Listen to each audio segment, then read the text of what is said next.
What is up, everyone? Welcome to Conversation Piece with me, Patrick Armstrong. This is a show where I talk to my friends and other interesting people about whatever they have on their minds right now. Could be anything. Probably adoption related in some form or fashion. Could be sports related. I really like my sports. It could have to do with something that's going on in the news, a concept of some sort, having to deal with identity, having to deal with your own personal journey, personal growth, whatever that might look like. It could be what we're talking about. But today is episode 1.5, so if you have tuned into episode 0 or episode 1, you'll know that every 2 weeks or in between each full episode, you're going to get one of these little half episodes that come out on the 15th, and this happens to be one of those episodes. The music that just faded out is music by Chad Wells. He is an Indianapolis-based producer who did a lot of the production on my old projects, all my old music that I used to do. That beat in particular was for a song that I did called About That. That was on a project that I've called my only album that I ever put out, but it's really just one of a number of projects that I did called Strange Radio Frequencies. You can check that out on my SoundCloud as well. I think that's at Patrick in the World. It might be at Patrick Isn't Real. I'm not 100% sure. I'll probably link that. I don't know if I will. Maybe I'll make you do the hunting for that. So for these episodes, if you're just joining, it's just going to be me doing a little bit of catching up all of y'all who are joining me here on kind of what's going on in my area or my life. Talk a little bit about one topic or another, and then talk about what's going to be coming up on the next episode. So right now, I just wanted to shout out everyone who listened to episode 1 with my guest, Jenna Antonowitz.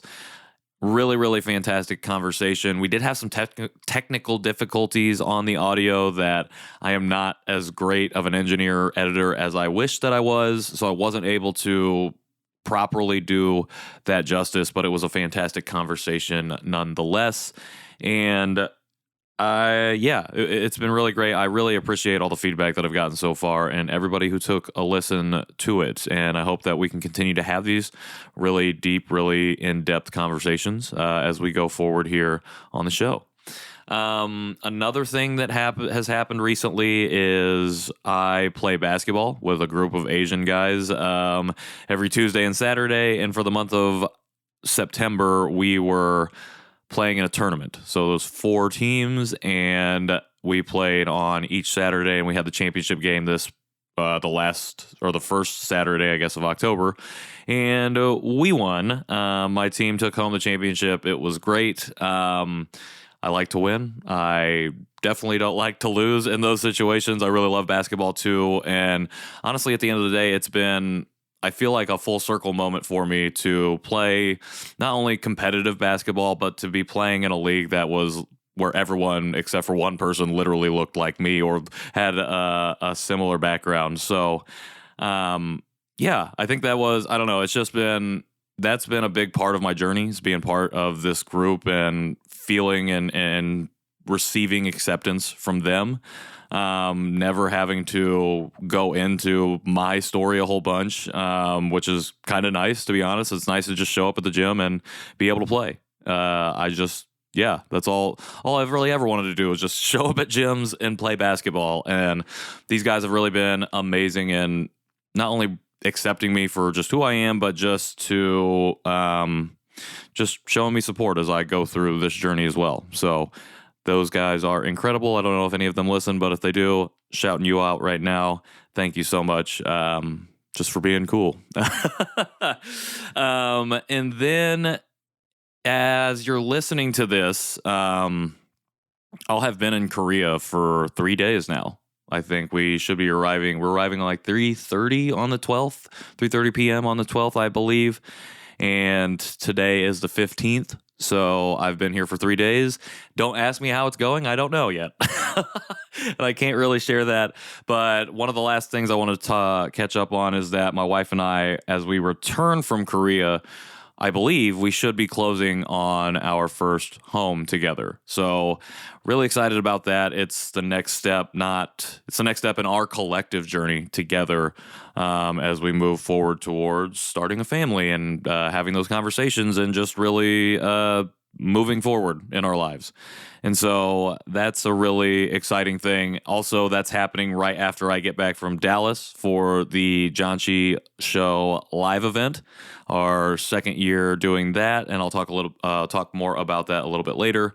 But yeah, very excited about being a homeowner. This will be my second time technically, and this will be Emily's first. So we are excited to be able to do that, ready to move into this new phase of our lives.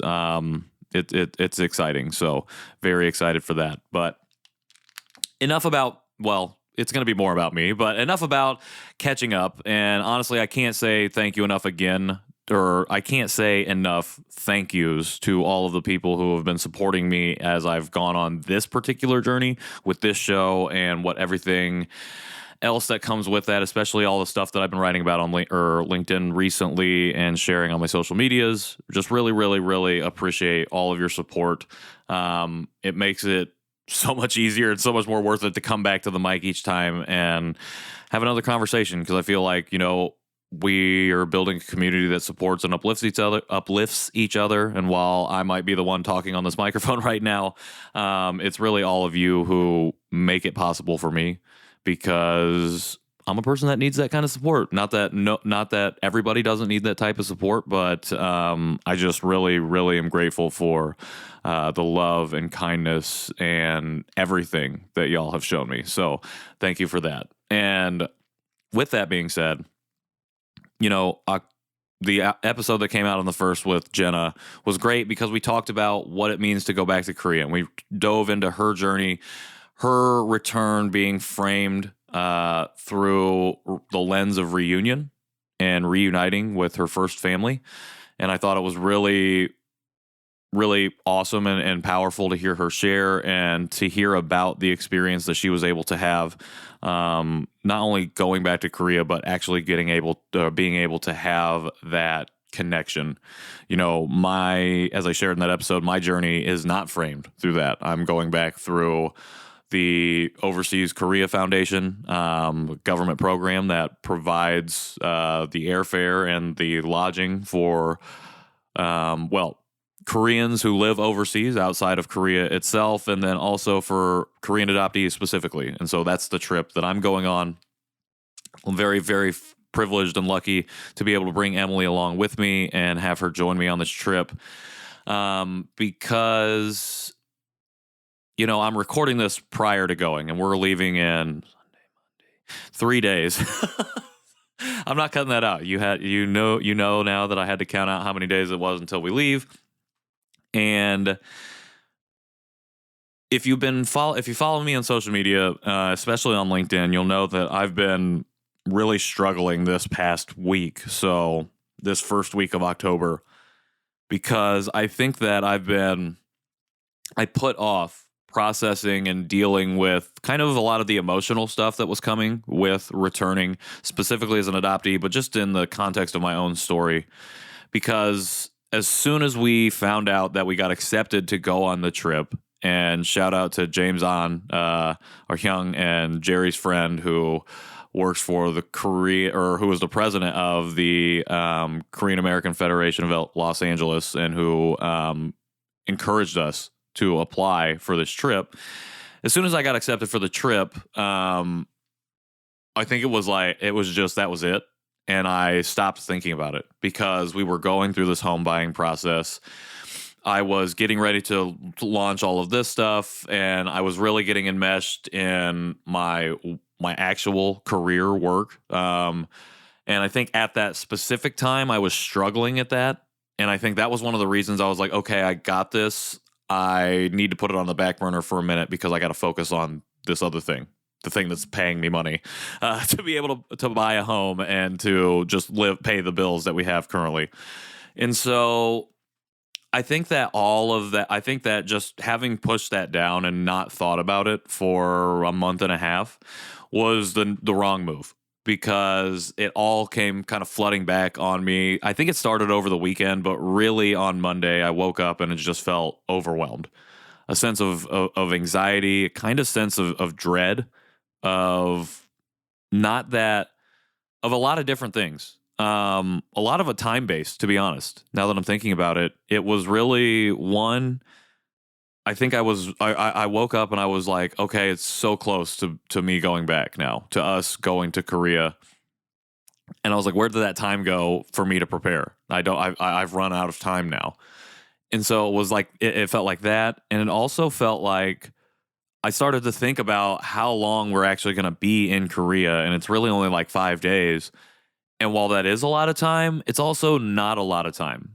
And I think that's what I've been talking about a lot this week, is the sense of that short time frame and feeling like this trip is happening to me instead of me being able to return to Korea kind of on my own accord. And I don't mean to sound ungrateful at all. I'm very grateful for this opportunity. Huge privilege. I was talking to a friend who was talking, he's also adopted, but he was talking about returning to his country of origin. And he's like, well, we don't have those types of things for us, and I was like, damn. Yeah. And it kind of made me think about this trip and myself and my feelings around it. I am very lucky and very privileged to have been accepted and to be able to go and return to Korea in this manner, especially when I don't have to pay for a flight or my hotel. A lot of the things are pre-planned, the activities and whatnot. So yes, very grateful for that, but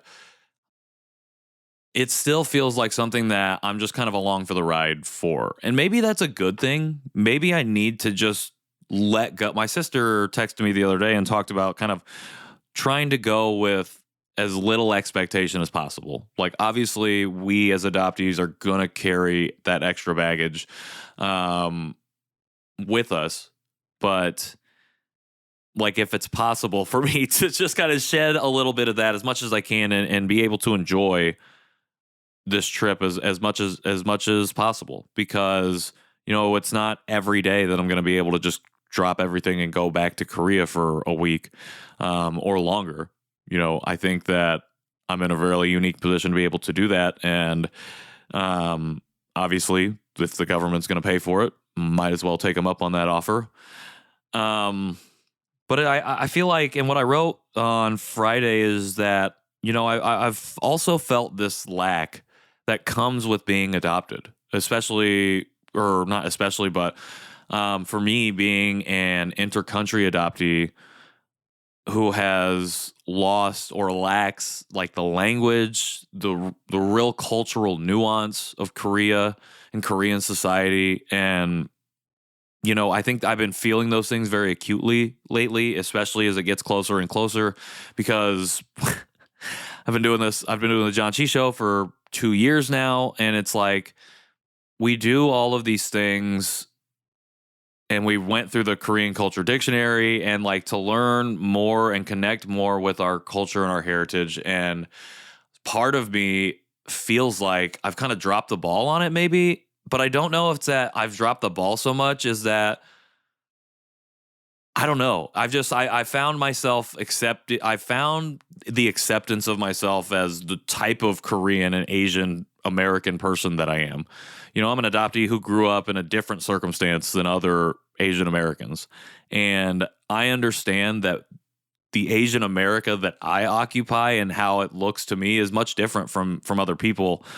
And I don't know. I just feel like as I get closer to going back, I feel like I've wasted a lot of opportunities sometimes. And when it comes to like language and learning and knowing more about the culture and being more prepared, I guess. I think the biggest thing that I've been feeling is maybe a sense of being unprepared. And that's on me, honestly. At the end of the day, it's on me. But it's also, it also makes me think about that lack and how we lose these things. Maybe not so much anymore, but especially for anyone adopted before 2000, I think knows that acute loss, especially in transracial households.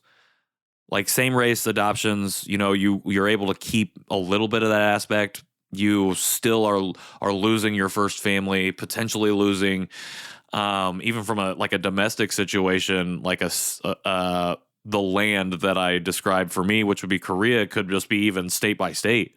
It's I don't know. It's hard to. I'm not articulating it well. I'll say that, but I don't know. That's just what I've been thinking about lately, and a lot of that is that internalized guilt of feeling not enough all the time, and like I haven't really felt that in a while, especially since May when I kind of like flipped the switch in my own brain. It was just like, yes, I'm here. I know myself. It's all great, and for a while it has been all great. And I was talking to somebody else the other day about how I felt like a lot of things were just happening really positively in my life, and a lot of things were going very well. And it was like I'm waiting for the bottom to fall out, kind of. And I don't want to think that way. I like to think that we'll continue to move on in a positive aspect, in a positive manner, and everything will be fine, and things will continue to go well. Keep that mindset, but. I was kind of waiting for that moment to happen, and I think that it did, a lot of it when my grandma passed away. It's been really tough, and it's still something that, months on, is really emotional for me. I've just looked at I'm recording this on the 8th, and you're listening to this on the 15th, and in between there on the 13th was her birthday. So I'm in Korea. The second day, first full day that I'm in Korea, that's an anniversary that I'm also dealing with, and I hope that I handled appropriately. Apologies, Emily, and anyone else on this trip that if I just had a quick breakdown. But I think that happened, and then I've just been not struggling, but just really, really sitting and processing and trying to process those emotions, and then not thinking about this trip and all of this kind of, again, flooding in and commingling and creating a circumstance that would make me feel this way, I guess, and make me really think about a lot of these things and weigh on my mind. And that's okay. And I mean, that's okay. Like we all sit through and go through situations, maybe not like this, but situations where we feel we're riding a positive wave and something happens, pulls the rug out. And the best thing that we can probably do is find a way to sit with that, even if it comes after a moment of grief or mourning or whatever it is that you have to do or feel in order to reach that place of, okay, let me sit with this and figure out how do I not move past it per se, but move with it. And I think that's where I think I'm kind of finding my footing now at the end of this week, going into the trip, than I was at the beginning. I was really, really struggling on Monday, and Friday I felt it, or Thursday I felt it start to go away a little bit, and today I'm feeling a lot better about it. I think I got some good sleep. I played basketball this morning, so that helped as well. I like to I like to play basketball, but yeah, I think it's just an interesting thing, especially for adoptees, I think. And, another reason that I feel like I gotta continue to be vocal about this, and it's a conversation that I heard on a podcast, that essentially what we have to do right now is elevate and hype up and celebrate the people in our Asian American community. This will be my example, the Asian American community, so that in the future, doing those things is normal. So for Asian Americans, and we can just exist as people and as human beings. And I want that. Like that's like when I heard that, I was really, really moved by that statement, because I was like, yes, like I would just want to exist in life. And I think it made me think about adoptees and why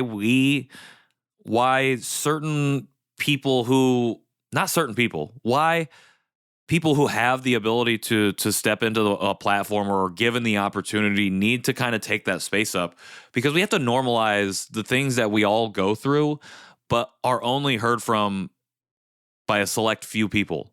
And so I'm going to talk about the things that I struggle with as an adoptee, specifically because I hope that it might help another adoptee who maybe definitely did not have a positive experience like I did with adoption, who needs to be heard.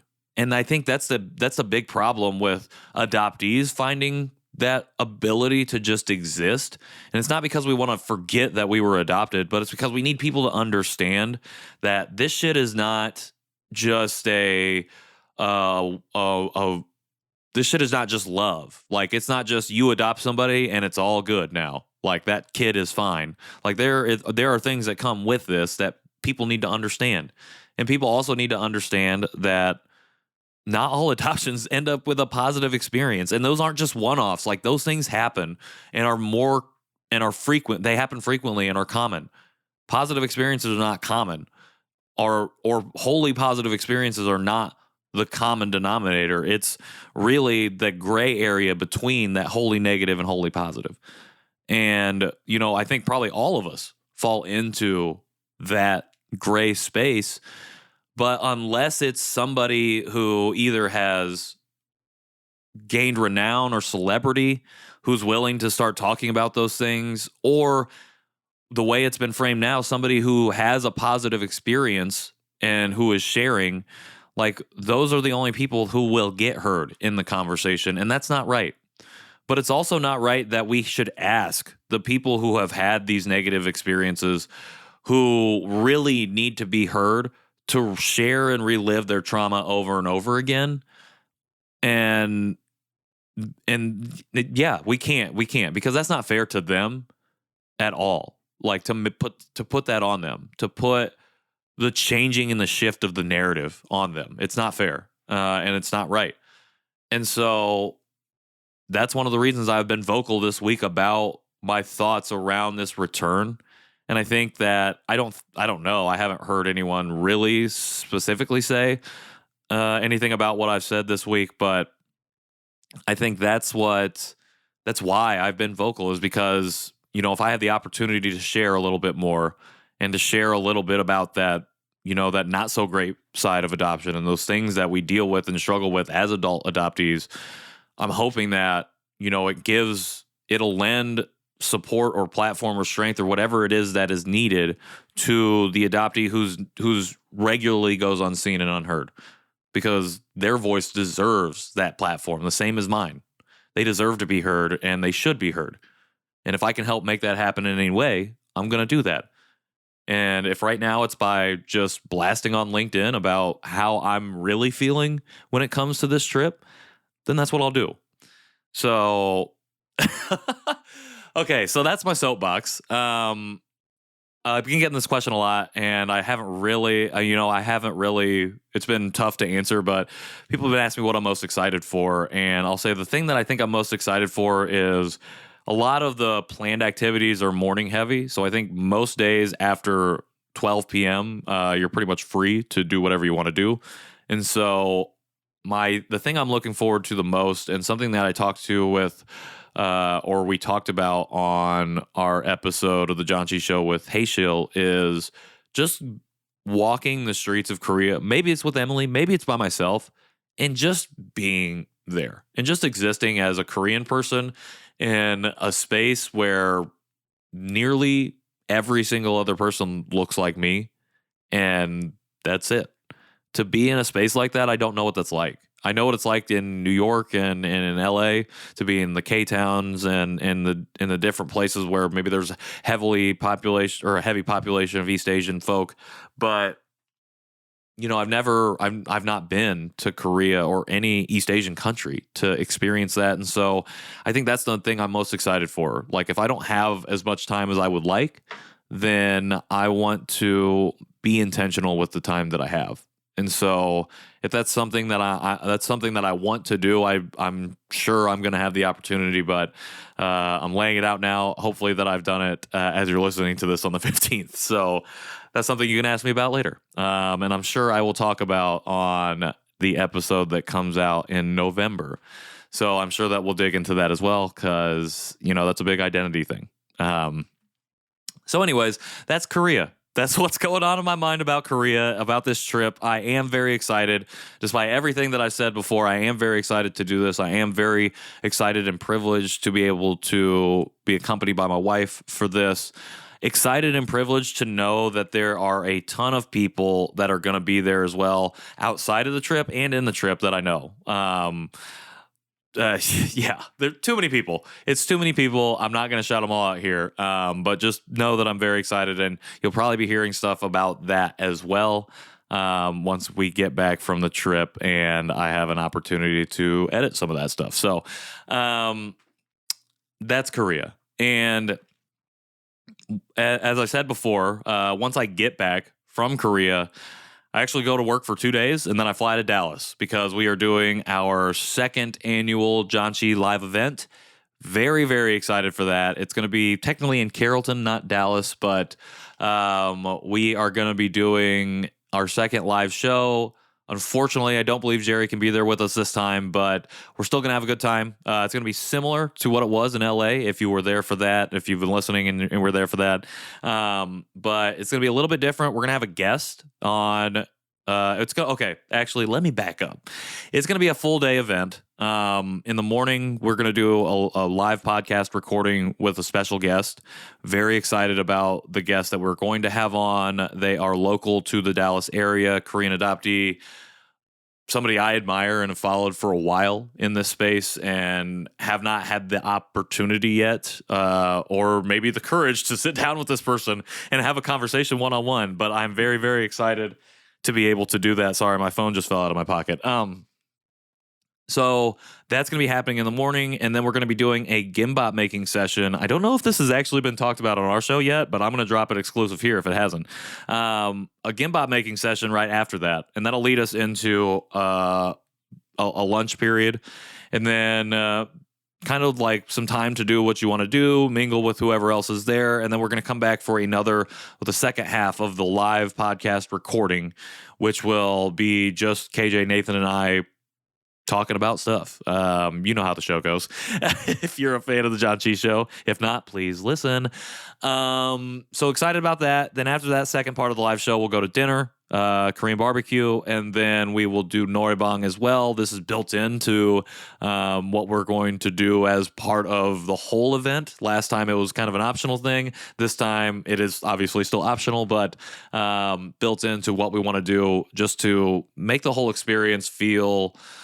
Just take it to that next level, after that first year. So very, very excited for that. You can go to johnchishow.com/live, johnchishow.com/live to register for the event, buy your tickets. I believe they're $125 per person, $240 for couples, and I did that in quotes. So if you wanted to come with a friend, buy 2 tickets at once.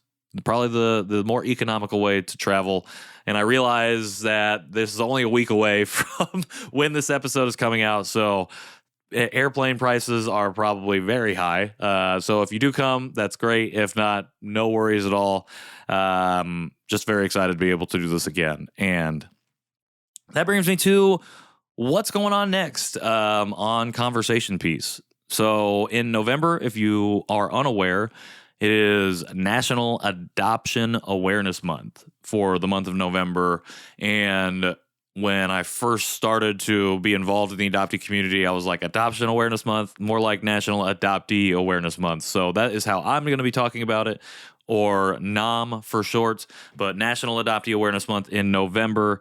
And so obviously going to have a lot to talk about in the newsletter. Probably going to be doing some sort of recap on Korea. I'm not sure, but we'll definitely be talking about adoption-related issues and adoptee-related experiences. And very excited to do that with my guest. My episode 2 guest is Laura Summers, somebody who is a great friend to my great friend, Katie Gagel, and who I connected with through Katie, who has just been one of the most incredible supporters that I've had personally, but somebody who I've really admired in the space of like doing work on themselves and showing and leading other people on how to do that, especially in the adoptee space. It's something that I have really had to work on is figuring out the best ways to do that for myself. And I've learned a lot of different things from Laura. So I'm really, really excited to have her on to be my guest for NAM. And one of the things that we're going to talk about specifically is imposter syndrome as an adoptee. I think it's something that's radiating throughout the conversation I just had about Korea.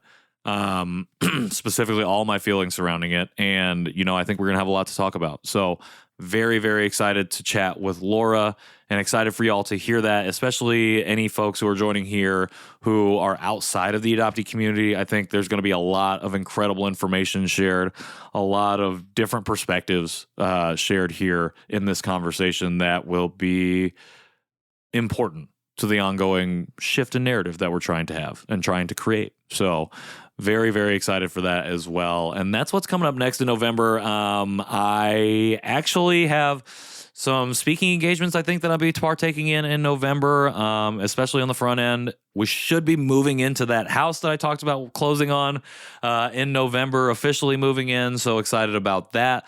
Lots of different things going on. I'm sure there will be a lot of different things that I'll be talking about on LinkedIn, on Instagram, probably on TikTok. Who knows? I'm pretty sparing on my content on TikTok right now. I need to get better at that. But if you do want to follow me and follow along on any of those platforms, you can do that at Patrick in the World. That is where you can find all of my stuff on the social medias. You can find anything else that you want to learn about or reach out to me regarding, or you can find out what am I talking about. You can find out anything else that you want to learn about me on my website, patrickintheworld.me. If you're interested in booking me for any type of speaking engagement, some sort of event, especially with November coming up, please reach out to me, Patrick at patrickintheworld.me. That's email. If you want to call me, then go to my LinkedIn. I think my phone number's on my LinkedIn now because of my job. Yeah. And so thank you again to everybody who's been here and who's joined me at the beginning of this journey. Very, very excited about where we're going to go. Remember, next episode will be coming out on November 1st. My guest is Laura Summers. That's episode 2 of Conversation Piece with me, Patrick Armstrong, as your host, and I will see you then.